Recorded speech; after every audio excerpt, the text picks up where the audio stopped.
ಕೈವಾರ ತಾತಯ್ಯನವರು 18-19ನೇ ಶತಮಾನದಲ್ಲಿ ಜೀವಿಸಿದ್ದ ಬ್ರಹ್ಮಜ್ಞಾನಿಗಳು. ಅವರು ಈಗ್ಗೆ ಸರಿಸುಮಾರು 210 ವರ್ಷಗಳ ಹಿಂದೆ ಬರೆದಿರುವ ಕಾಲಜ್ಞಾನವಾಣಿಯಲ್ಲಿ ಬಹಳಷ್ಟು ಘಟನೆಗಳು ಈಗಾಗಲೇ ಘಟಿಸಿವೆ. ಇನ್ನೂ ಕೆಲವು ಘಟನೆಗಳು ಘಟಿಸಬೇಕಾಗಿವೆ. ತಾತಯ್ಯನವರು ಹೇಳಿರುವ ಕಾಲಜ್ಞಾನವಾಣಿಯನ್ನು ಯಥಾವತ್ತಾಗಿ ಸಂಕ್ಷಿಪ್ತವಾಗಿ ಇಲ್ಲಿ ಹೇಳಲಾಗಿದೆ.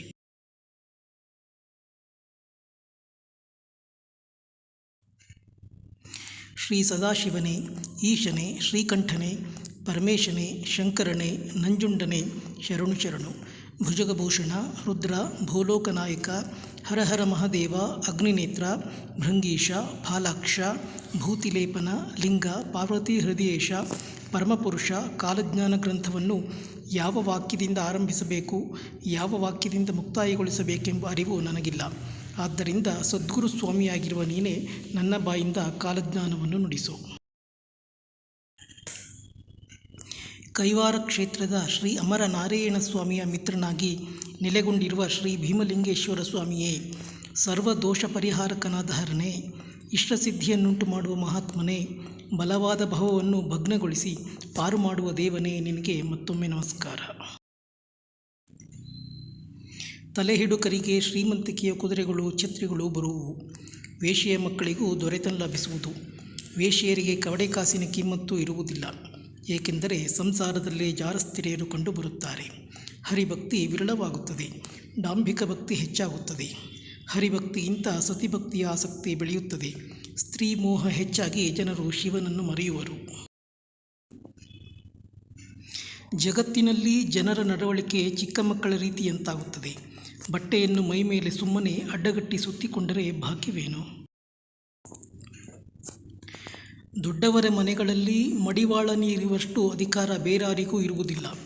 ಗ್ರಾಮಾಧಿಪತಿಯಾದ ಗೌಡನು ತನ್ನ ಹೆಂಡತಿಯಾದ ಗೌಡ್ತಿಯ ಮಾತಿಗೆ ಅಂಜಿ ನಡೆದುಕೊಳ್ಳುವನು.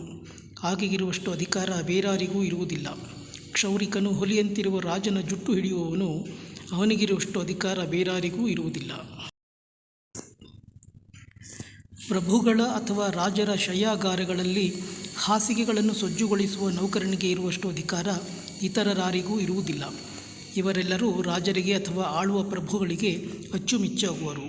ಪ್ರತಿದಿನವೂ ಇವರು ಇಲ್ಲ ಸಲ್ಲದ ಸುದ್ದಿ ಹೆಣೆದು ಕಿವಿಯೂದುವ ಚಾಡಿಗಳನ್ನು ಸತತವಾಗಿ ಹೇಳತೊಡಗಿದರೂ ಪ್ರಭುಗಳು ಸಾಕೆನ್ನುವುದಿಲ್ಲ. ಯಾರ ಪ್ರಯತ್ನವೂ ಇಲ್ಲದೆ ತಾನೇ ತಾನಾಗಿ ಬೆಳೆದ ಹುಲ್ಲು, ಹುಲ್ಲಿನ ಭೂಮಿ, ಎಲೆಬಳ್ಳಿ ಇತ್ಯಾದಿಯಾಗಿ ಹಸುಗಳೇ ಮೊದಲಾದ ಪಶುಗಳ ಮೇವಿನ ವಸ್ತುಗಳು ಗುತ್ತಿಗೆಗೆ ಒಳಪಡಲಿವೆ.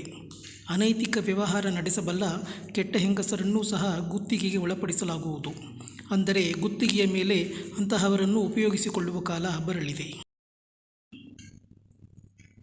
ಬಂಡವಾಳ ಬೇಸಾಯವಿಲ್ಲದೆ ಭೂಮಿಯ ಮೇಲೆ ನೈಸರ್ಗಿಕವಾಗಿ ಬೆಳೆದ ಗಿಡಗಳು, ಫಲ ನೀಡುವ ಮರಗಳು, ಹಣ್ಣುಗಳು, ಕಾಯಿಪಲ್ಯಗಳು ಗುತ್ತಿಗೆಗೆ ಒಳಪಡುತ್ತವೆ.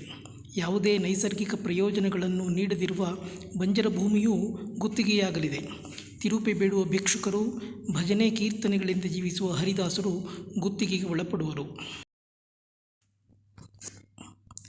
ಮಡಿವಳ ವೃತ್ತಿ ಮಾಡುವ ಅಗಸರು, ಮಾಲೆ ಕಟ್ಟುವ ಹೂವಾಡಿಗರು, ಸನ್ಮಾನ ಬಹುಮಾನಾದಿ ವಿಧಾನಗಳಿಂದ ಕೊಡುಗೆಯಾಗಿ ಪಡೆದುಕೊಂಡ ಭೂಮಿಯೇ ಮೊದಲಾದ ಮಾನ್ಯ ದತ್ತಿಗಳ ಮಾಲೀಕರು ಗುತ್ತಿಗೆಗೆ ಒಳಪಡಲಿರುವರು.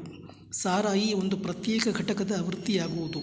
ಅರಣ್ಯ ಅಂದರೆ ಕಾಡು ಗುತ್ತಿಗೆಗೆ ಒಳಪಡುತ್ತದೆ.